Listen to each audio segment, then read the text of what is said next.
நெல்லின் ஈரப்பதத்தை உலர்த்தும் இயந்திரத்தை தயாரித்து அறிவியல் கண்காட்சியில் காட்சிப்படுத்திய பள்ளி மாணவியை மாவட்ட ஆட்சியர் மகாபாரதி பாராட்டினார்.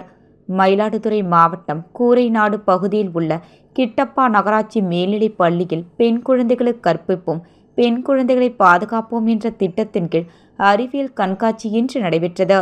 இதனை மாவட்ட ஆட்சியர் ஏ.பி. மகாபாரதி ரிப்பன் வெட்டி துவக்கி வைத்தார். தொடர்ந்து மாணவர்கள் காட்சிப்படுத்தி இருந்த பல்வேறு விதமான கண்டுபிடிப்புகளை பார்வையிட்டு கலந்துரையாடினார். அப்போது மாணவி ஒருவர் நெல்லில் உள்ள ஈரப்பதத்தை எளிமையான முறையில் உலர்த்தும் வகையில் நவீன மின்விசிறியை பொருத்தப்பட்ட கருவி ஒன்றை தயாரித்து காட்சிப்படுத்தி இருந்தார்.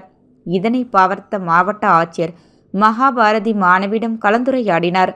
அப்போது அவர் அறுவடை செய்யப்படும் நெல்லில் 25% வரை ஈரப்பதம் இருப்பதால் விவசாயிகள் அதை பொதுவெளியில் உலர வைக்கும் பணியில் ஈடுபடுவதாகவும், இதனால் அவர்களின் சிரமத்தை குறைக்கும் வகையில் ஈரப்பதத்தை உறிஞ்செடுக்கக்கூடிய நவீன மின்விசிறி அடங்கிய இயந்திரத்தின் மாதிரியை தயாரித்திருப்பதாக ஆட்சியரிடம் மாணவி கூறினார். இதனை கேட்ட மாவட்ட ஆட்சியர் மகாபாரதி மாணவிக்கு வாழ்த்துக்களை தெரிவித்து பாராட்டினார். இதில் மாவட்டம் முழுவதிலும் இருந்து அரசு பள்ளி மாணவ மாணவிகள் ஏராளமானோர் கலந்து கொண்டனர்.